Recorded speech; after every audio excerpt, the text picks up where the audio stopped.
Nous avons le plaisir de recevoir deux invités ce soir, Marie-Christine Tabé et Christophe Dubois. Bonsoir à vous. Bonsoir. Bonsoir. Vous êtes journalistes tous les deux et vous venez de sortir un ouvrage passionnant, on va le voir. Il s'appelle La part du diable, le pacte secret entre Lafarge et Daesh. C'est paru aux éditions Stock.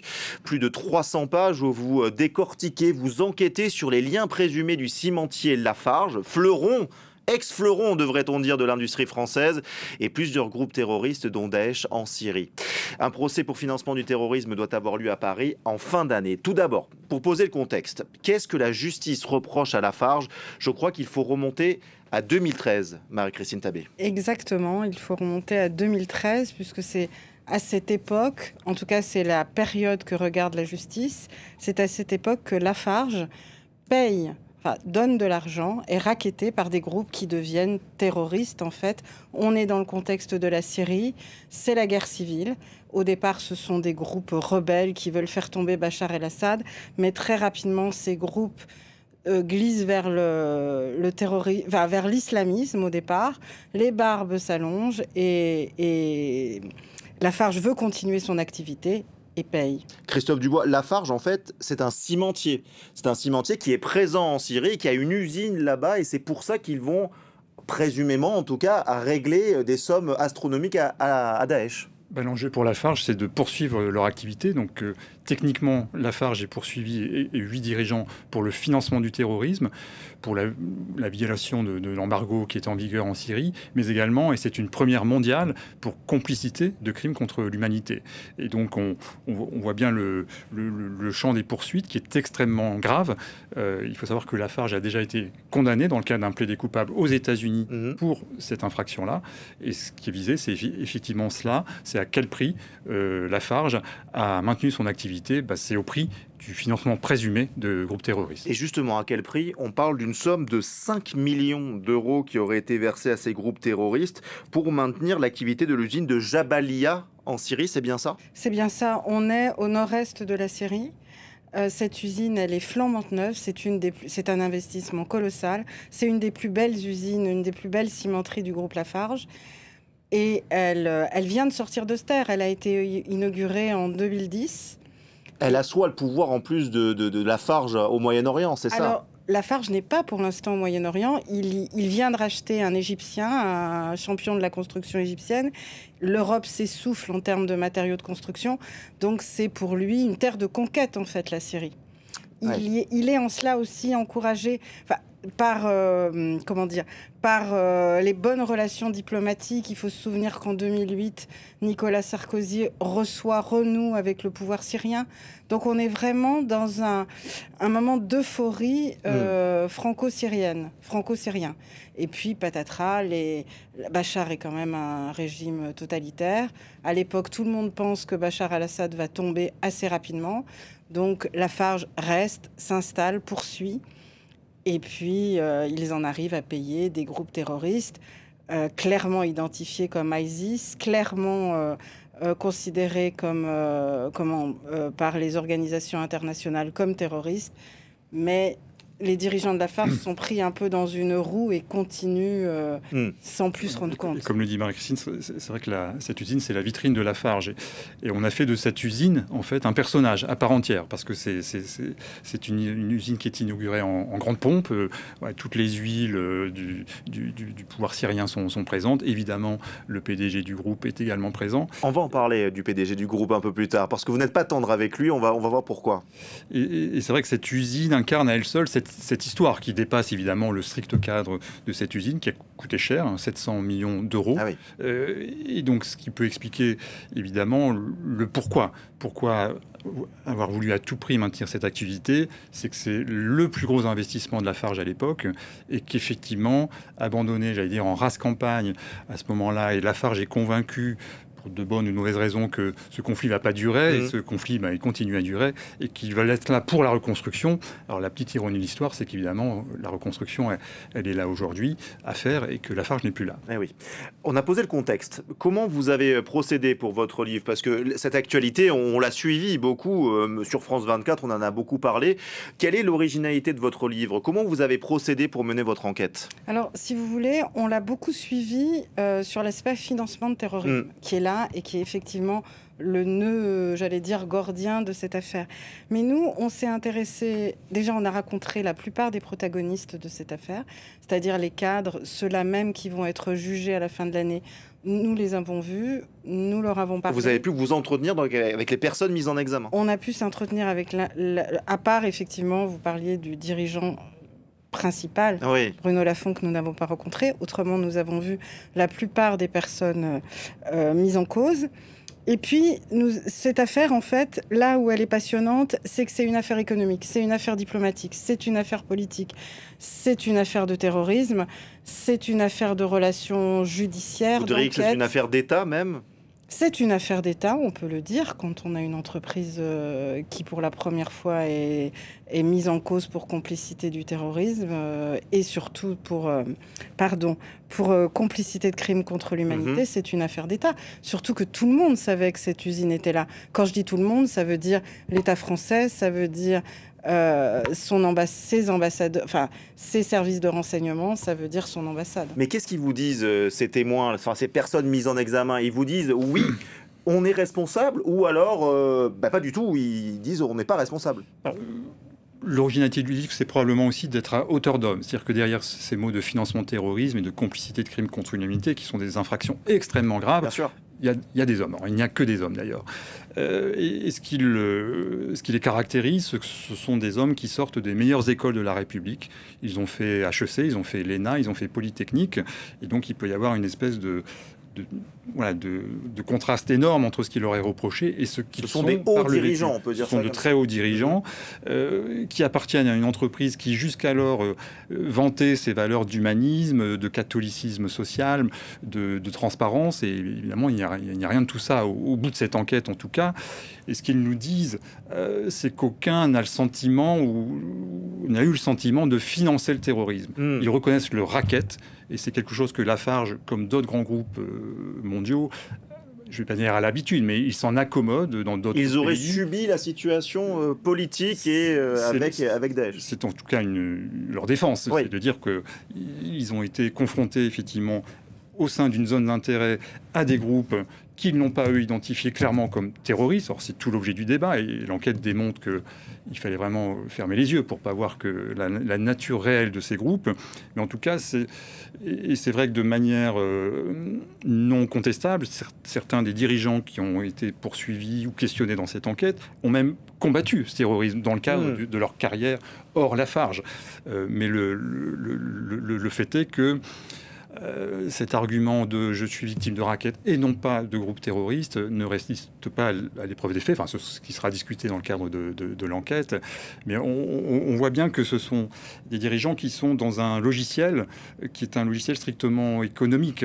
L'un d'eux qui est mis en garde à vue au bout de l'enquête est questionné sur ce racket qui, encore une fois, il ne conteste pas, mais il le chiffre en tonnes de ciment, en disant voilà, c'est 500 tonnes de ciment, l'usine c'est 3 silos de 20 000 tonnes, donc est-ce qu'on allait plier l'usine? Eux disent, grosso modo, c'est un prisme économique, quoi. Voilà. C'est ça. Marie-Christine Tabé, il y a un homme clé dans ce dossier, vous n'êtes pas tendre avec lui, c'est l'ancien patron de Lafarge, il s'appelle Bruno Lafont. Quel rôle il a joué, grosso modo? Alors, le personnage de Bruno Lafont est fondamental parce que c'est le dirigeant de l'entreprise, donc effectivement c'est lui qui est au sein du conseil d'administration, qui en est le directeur général. Cet homme, il est en train, au moment où noue l'affaire Lafarge, il est en train de négocier l'affaire de sa vie. C'est-à-dire, il est en train de négocier avec le Suisse Holcim. Il est en train de créer un géant mondial, un géant mondial du ciment, puisque ce sont quasiment les deux, le numéro 1 et le numéro 2, ou le numéro 2 et le numéro 3, qui sont en train de s'allier. Ils font tous les deux 15 000. On est en pleine opération financière. On est en pleine opération financière. Et nous, ce qui nous a intéressé dans ce livre, c'est de regarder à la fois ce qui se passait dans les conseils d'administration en 2013, vous parlez de 2013, donc on a décortiqué un conseil d'administration de novembre 2013. Il faut savoir que cette période-là, il y a un procès qui est en train de se tenir au tribunal sur les geôliers des otages français. On est dans cette période-là de la Syrie. Et on a regardé donc Lui, il préside ce conseil d'administration et en même temps, il est en train de conclure l'affaire du siècle, son affaire du siècle. Et en plus, il a négocié d'être le président de ce futur géant mondial. Lui dit qu'il n'est au courant de rien. Et il est un des personnages les plus intéressants. Il a été très tardivement. Oui. Ou qu'il l'a été. En tout cas, il dit qu'il n'est au courant de rien au moment où se nouent les négociations. Bien évidemment, et c'est l'intérêt de notre livre, je pense, ces adjoints, ces cadres qui sont là, disent le contraire. Ils vous ont parlé. Mais lui, il n'a pas voulu témoigner. Vous avez essayé de le contacter? Ah oui, on l'a contacté, absolument, oui, on l'a rencontré. Et il a refusé. Lui, sa ligne de défense, c'est je n'étais pas au courant. Absolument. Oui. C'est un peu comme dans beaucoup d'affaires d'ordre de ce type. Hein. C'est la parole de l'un contre la parole de l'autre. Et là, en l'occurrence, entre lui et son principal adjoint, en tout cas celui qui était chargé de cette zone et notamment de la Syrie, il y a eu ce qu'on appelle une confrontation au sens juridique, mais je veux dire, c'est une confrontation qui est presque métaphorique. C'est-à-dire que ce responsable dit « Moi, je tenais régulièrement au courant Bruno Lafont de ce qui se passait sur place, de ce à quoi on était obligé pour continuer à exercer notre activité. » Il y a d'autres éléments qui semblent mettre en cause Bruno Lafont, des échanges de textos avec d'autres membres du staff de Lafarge. Mais lui, sa position, c'est de dire, écoutez, de toute façon, moi, j'étais le dirigeant de cette entreprise. Ouais. Je n'avais pas à regarder au quotidien ce qui se passait dans telle ou telle usine. Et la stratégie, c'est de rapporter aussi ce qu'était l'usine à l'échelle du groupe. Finalement, pas grand-chose. Et on pourrait peut-être préciser, oui, le déroulement du conseil d'administration de... Non, surtout par rapport à ce que tu étais en train de dire. C'est un homme qui refusait qu'on lui remette les comptes rendus des conseils de sûreté où on parlait de ses affaires. C'est un homme qui refusait qu'on lui envoie par mail, qui n'acceptait... Il acceptait de ne les recevoir que de la main à la main. Ah oui, d'accord. Ce qui permet de laisser et donc, on les a pas retrouvés. Là, il a été assez prudent, il a visé. Vous rappelez, dès les premières pages du livre, que de toute façon, tous les personnages cités dans cet ouvrage sont présumés innocents, puisque personne aujourd'hui n'a été condamné. C'est bien ça. Absolument. Donc voilà, c'est toujours bien de rappeler que tant qu'il n'y a pas de jugement, les personnages cités sont présumés innocents. Le livre, il se divise peut-être en deux. Il y a une partie donc sur ce qu'on vient de discuter, et puis il y a aussi la chute d'un fleuron de l'industrie française. Lafarge, qui aujourd'hui ne s'appelle plus Lafarge, qui a été absorbé dans ce groupe suisse, donc c'est bien ça.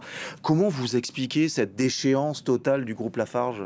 Alors, lorsque la fusion est effective, l'affaire n'est pas encore sortie médiatiquement. Elle est révélée par Le Monde en 2016.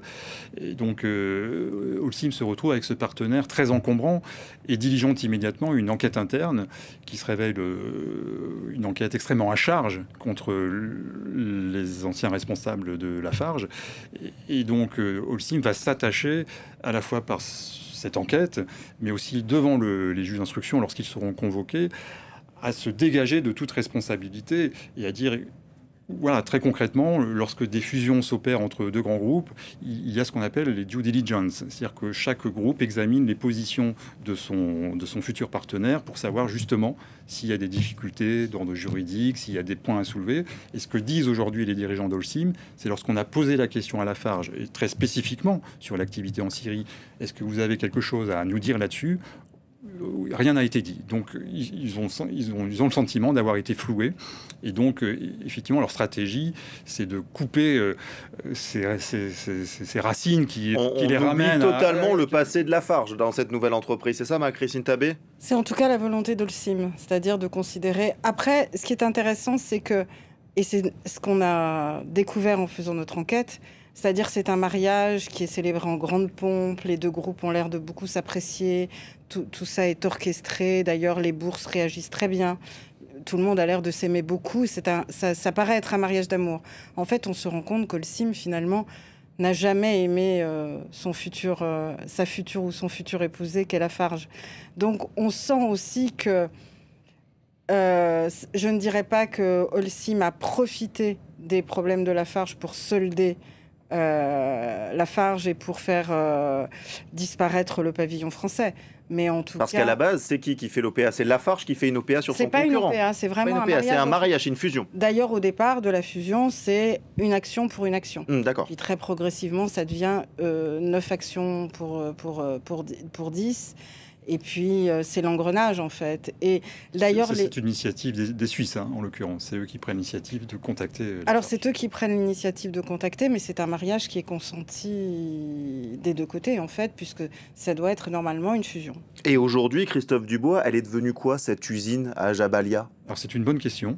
C'est une question à laquelle Holcim se refuse de répondre en renvoyant sur Lafarge, mais Lafarge qui n'existe plus. Enfin, ce que l'on sait, c'est que la filiale qui était propriétaire de cette usine de Jabalia en Syrie n'existe plus, mais que par définition, l'usine reste dans le giron du groupe, mais c'est assez caractéristique. C'est comme si vraiment elle n'existait plus, que ça devient une usine fantôme. Parce que vous l'avez évoqué tout à l'heure, il y a eu évidemment la chute de Bachar al-Assad en décembre dernier. Il y a un nouveau groupe qui est à la tête de la Syrie. On ne sait pas trop exactement vers quoi ils veulent aller, mais en tout cas vers la reconstruction supposée de la Syrie. Est-ce que le groupe Holcim aurait des intérêts, en fait, finalement, dans cette reconstruction en Syrie? Il aurait d'énormes intérêts, puisque là, maintenant, pour le coup, il va falloir reconstruire. Mais en revanche, il semblerait qu'ils aient été ébouillantés par cette affaire et que certains dirigeants nous ont dit en off que retourner en Syrie, jamais. Oui, parce qu'à titre symbolique, ça paraît compliqué. Qui est en très mauvais état par ailleurs. Hein. Il faut au moins 50 millions d'euros pour la remettre en état. Un mot du procès qui aura lieu donc à la fin de l'année à Paris. 8 personnes sont mises en examen, plus Lafarge. En fait, il y a quand même la personne morale qui est citée, ou c'est vraiment que les 8 personnes qui seront devant le juge? La personne morale est citée, est renvoyée devant le tribunal pour le financement du terrorisme. Et après, il y a une petite complexité, c'est que la complicité de crimes contre l'humanité fait l'objet d'une procédure à part, puisque ça relève éventuellement d'une cour d'assises criminelle, et que c'est une procédure un peu dormante pour le moment, qui sera peut-être activée, peut-être y aura-t-il un procès. En tout cas, c'est la volonté, on n'en a pas parlé, mais des ONG qui ont été à la manœuvre et qui ont porté ce oui, voilà, parce que qui finalement accuse Lafarge? Qui a porté Lafarge devant les tribunaux? Eh bien, donc, c'est une ONG qui s'appelle Sherpa, il y en a eu d'autres ensuite, mais qui a relayé la parole des employés, qui ont témoigné de manière extrêmement détaillée sur les conditions dans lesquelles ils ont eu à travailler, c'est-à-dire à faire l'objet quotidiennement de menaces, d'enlèvements pour certains, et de vivre et de travailler quasiment sous les bombes et sous la pression de checkpoint et de menaces d'enlèvement. Et concernant le procès, ce qui est intéressant et qui risque d'être un axe de défense quand même de ces cadres, c'est qu'à l'époque, le patron du front Al-Nosra, de la zone en tout cas, était quelqu'un qui aujourd'hui pourrait être reçu en France prochainement, c'est-à-dire monsieur Ahmed al-Shara, donc le président syrien. Il est cité dans l'ORTC. Et ça va être un des axes de défense des personnes renvoyées devant le tribunal. C'est de dire, vous voyez les gens que vous considérez si infréquentables et qui nous valent un renvoi devant le terrorisme, aujourd'hui, ils sont les nouveaux maîtres de Damas. Oui, c'est intéressant. Une petite dernière question quand même. La première page du livre, c'est une citation d'Emmanuel Kant. Je la cite pour nos téléspectateurs. Vous écrivez ceci: « Deux choses remplissent le cœur d'une admiration et d'une vénération toujours nouvelle et toujours croissante, à mesure que la réflexion s'y attache et s'y applique, le ciel étoilé au-dessus de moi et la loi morale en moi. » Qu'est-ce que cela veut dire, ça? Pour nous, c'est le renvoi à la responsabilité personnelle, et c'est tout ce qu'on a essayé de raconter dans notre livre au travers ces expériences, ce récit. C'est-à-dire, il y a les étoiles, il y a la loi, mais il y a la loi intérieure. Et est-ce que sous prétexte d'être dans une grande entreprise avec une réputation de leader mondial, un fleuron français, des buts louables qui sont de faire travailler une entreprise, quelle est ma loi intérieure? Comment je peux, moi, m'accorder avec moi-même et payer des islamistes Christophe Dubois, vous pensez à la même chose? Oui, c'est exactement le conflit qu'il peut y avoir entre les valeurs que l'on porte en soi et l'environnement extérieur. Et là, on voit bien que ces responsables que personne d'ailleurs ne soupçonne de sympathie avec Daesh, mais c'est pas le sujet. C'est le simple fait de s'être mis dans le train de cette entreprise, d'avoir eu connaissance néanmoins de ce qui se passait autour de cette usine, mais d'en avoir fait abstraction en continuant à la faire fonctionner. Et aujourd'hui, ça mérite, enfin en tout cas ça débouche sur un procès, et c'est ce qu'on a voulu essayer de dire à travers cette citation. Et ce sujet, ce dossier, c'est ce qu'on appelle aussi, ça peut être aussi une forme d'expression de la banalité du mal. Ça sera notre dernier mot. Merci beaucoup Marie-Christine Tabé et Christophe Dubois. Donc je le rappelle, votre livre passionnant, La part du diable, le pacte secret entre Lafarge et Daech, c'est paru aux éditions Stock. Et évidemment, on ne manquera pas de vous réinviter au moment du procès qui va avoir lieu, je crois, en fin d'année. Merci beaucoup à vous d'avoir été notre invité, nos invités Au cœur de l'info.